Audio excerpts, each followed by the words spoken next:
I welcome you to our workshop, which is held in the frame of our BBW project, Capacity Building in Digitalization for Women in the Danube region. I'm Elke Arendt. I'm the co-moderator for today, and BBW is presenting the workshop number 1, held by our speaker, Mandy Ahlendorf, with the title Changes in the Digital World for Business, Women and Their Self-Marketing. Thank you very much, Elke, for the introduction and especially for the invite for this workshop. And I'm really happy because it's one of my visions and my missions to support especially women in their business. For a start out, it'd be good. Maybe you can share with us who you are and what you're doing. So please write into the chat just like your name and your business, or if you have your own business, and where you're from. So that's like for online visibility, it's the first step to get connected and to be visible to each other. And second, what be interesting for us, but also for you, which social media platforms and networks are you using already? I would like to start out with the opportunities of the online world. First of all, it's anytime. You can fit your business and your visibility, your presence. You can fit it to your needs and also to your customer needs. So it's not like you have your store and you have to be there and it has to be open, or you're in your office and people have to catch you while you're there. But with all the online communication possibilities, it doesn't have to be parallel. You can interact through different media and it doesn't have to be at the same time, which is like a big advantage. Your customers, your clients, your prospects, they can get information from you and about your business all the time, seven days a week, 24 hours. And even if your product portfolio admits it, it's even beyond your country, your continent, it's the whole world, which is like a huge audience compared to when you're just locally in your city, in your town, or maybe it's just a small village.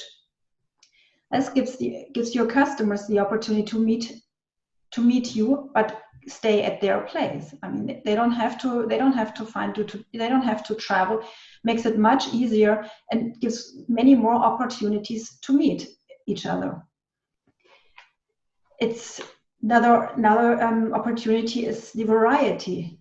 So there's all different areas available, different medias and channels. So you can stay with your individual way. You stay authentic. You don't have to get into some small slot for something or adapt to everything. But you can stay with your business. You can do your way and meet your customer, your clients easier. But of course, it's like every medal. There's two sides to it.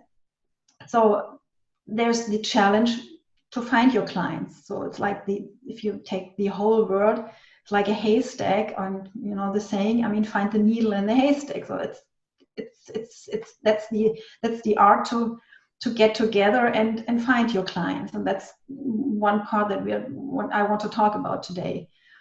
And on the other hand, it's the variety, but this also means that there's so many choices, and if you are not into it yet, you might be spoiled for choices and you don't know which way to go. And I know if there's too many possibilities and too many ways to go, sometimes we don't even know how to start and which way we should do it. As first thing, that's like the basic, like the basement of a house, is the way you present yourself. It's your presentation type, like your digital shop window that everyone can visit and see. That's the way how you attract your clients and get into their get the visibility so they can find you. When we look at our shop, it's like we are not like in a city that people just walk by, or you're like in an industry area where people may find you. So it's important to know your clients. Who do you want to address? Who will be the one wants your services or buys your product?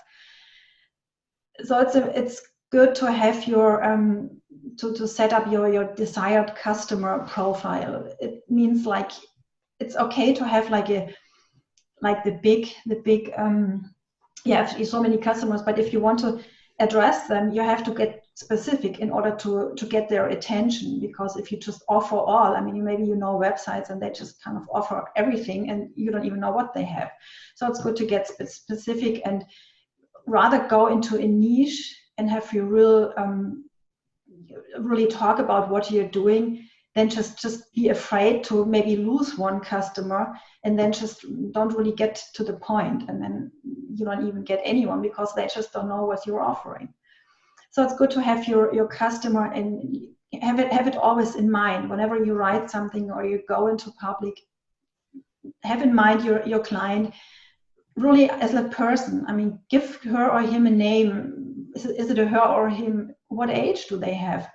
What profession and what interests do they have that make them relevant to qualify as a client? For example, if your service is maybe for families with small children, then it's important if it's like if you would address moms and dads with small children. It doesn't matter what sports they do then, or what profession they have. Or but on the other hand, if you have like something for sports, then of course you would want to know what their hobby is. So that's important. And then make the picture and really visualize him or her and have them in mind whenever you do something, because then you really want to, you can reach them. It's kind of like change sides, walk in the shoes of your client, and then think what are their pains, what are their desires, and how can you meet them. You want to meet your customers, your clients' pain, and you don't want to just put your products there with no, they don't know what it's all about. So just imagine if maybe you have like a pain in your back, your back is hurting, and you're looking for relief. So you would just, if you Google, you would put like backache, or you Google how can I get relief from my pain. You wouldn't mostly not Google something like physical therapies or some typical medication or mindset therapy or anything, because you don't know this therapy, but you have your pain, and so you want to find someone that reads. And in the end, I mean, just to get relief, you probably don't even really care about what it is. It has to fit to you, but you don't want medical details about it. Stick out for one. Have something special. That's what I talked about before. Find your niche and be specific, not just have like one solution for all, but just have something really special. So first of all, most important are the keywords that you need for it, the wording of your website and any other content, and which is very important with all. Is that it's timeless. Your content is always available, which is especially true for YouTube. YouTube, you would probably think, well, it's just videos, right? It's like a video social media platform. Yes, it is, and it's a very good chance to present yourself if video is what fits to you and your business, because you get a really personal impression, and people you can inform if you like it and you're good with it. Then it's very easy way, and people get to kind of know you before they really meet you.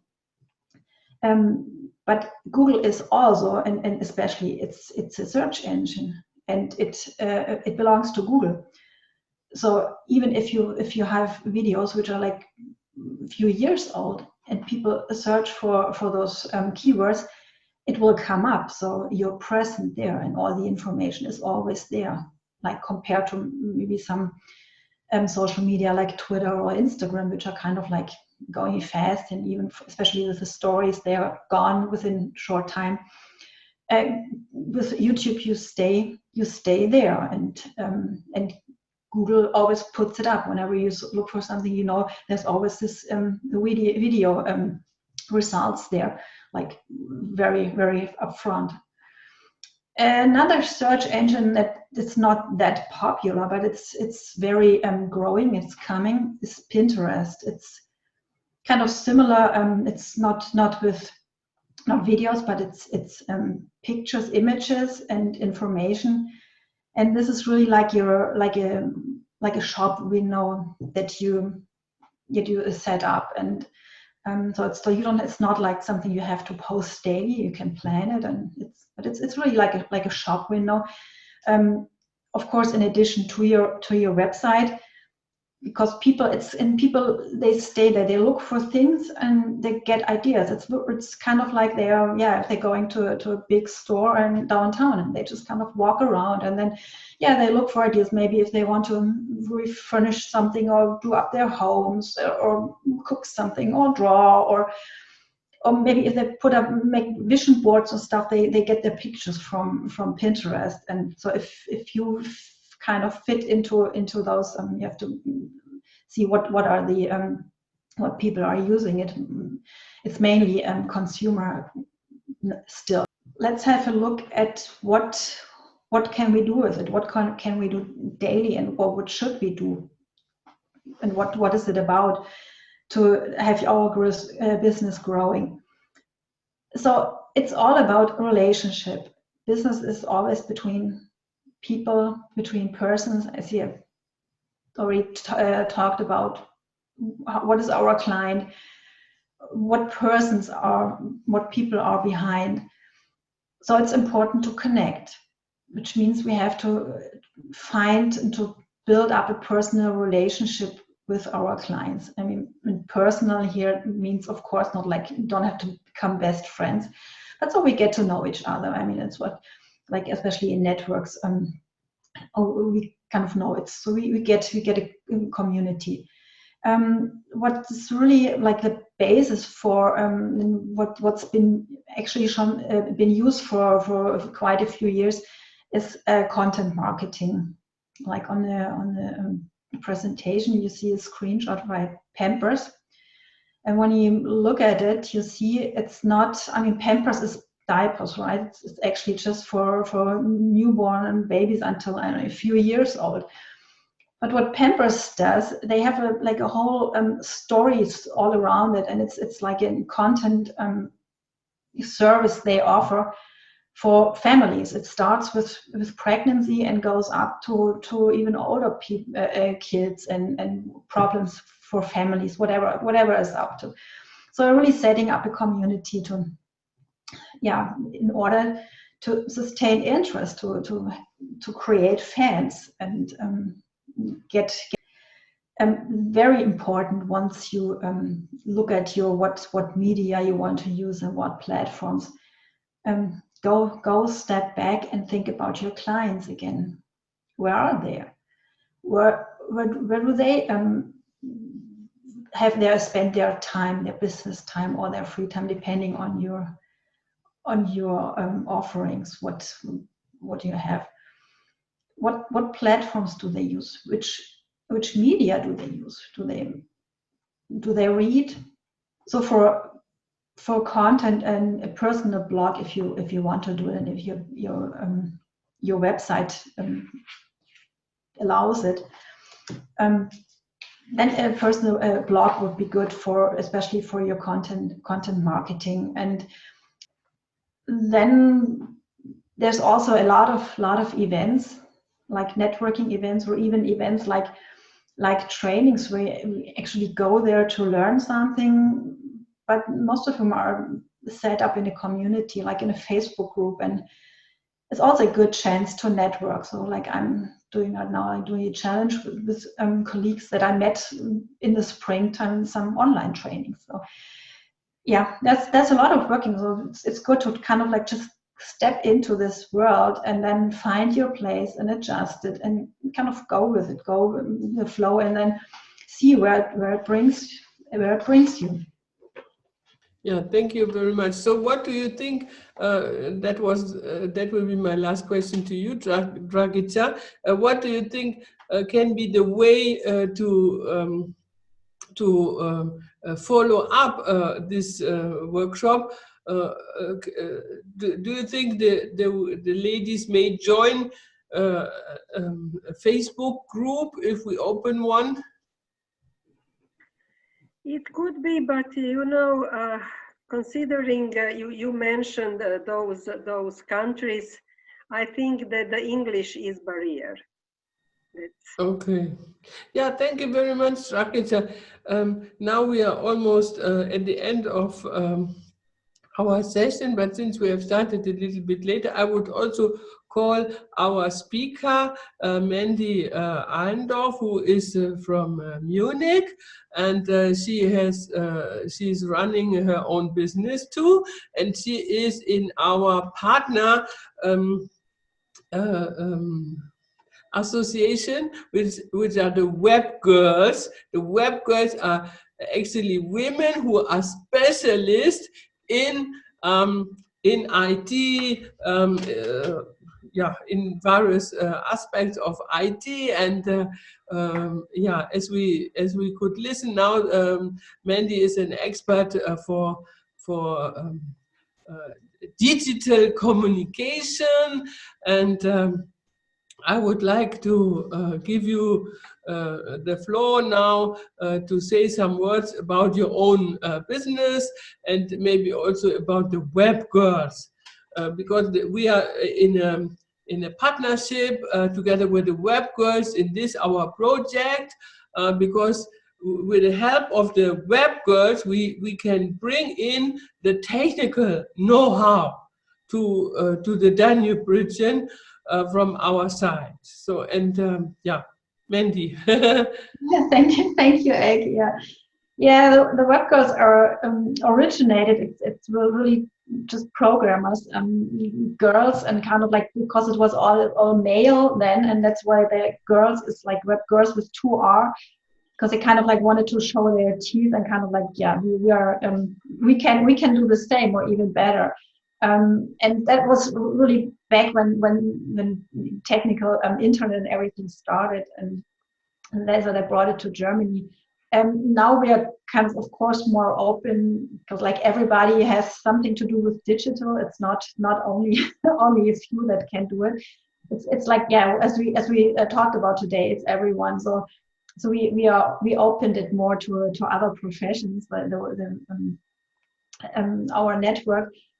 And we are, but we are still, it's what we are about is, yeah, like we talked about today, it's kind of like lift each other up and support each other and make especially what you, Dragica, just said about just make each other stronger, and not kind of like put women out on a platform, but just give them the support and say, yeah, you can do it, and give them the help and just everything, like the tools and the knowledge, but also like the mindset.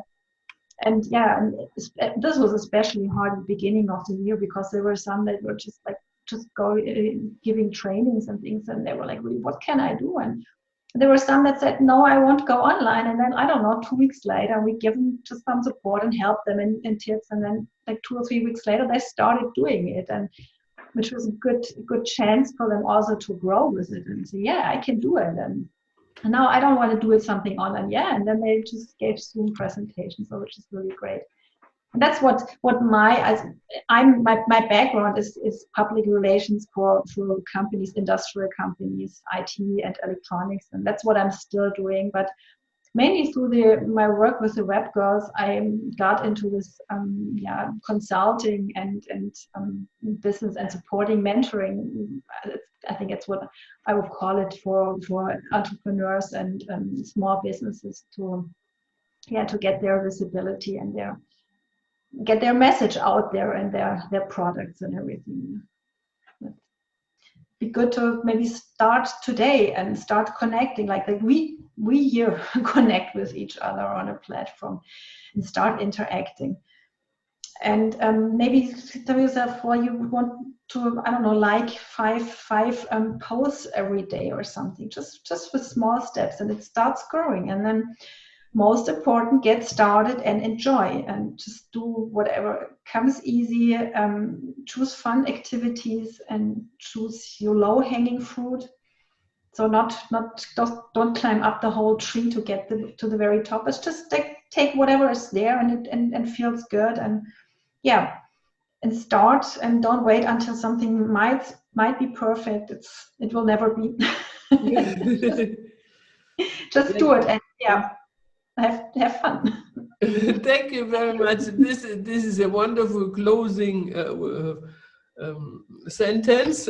So just start in order to promote women in business. Thank you. Entrepreneurs. And I wish you a wonderful weekend, and bye-bye. Thank you very much.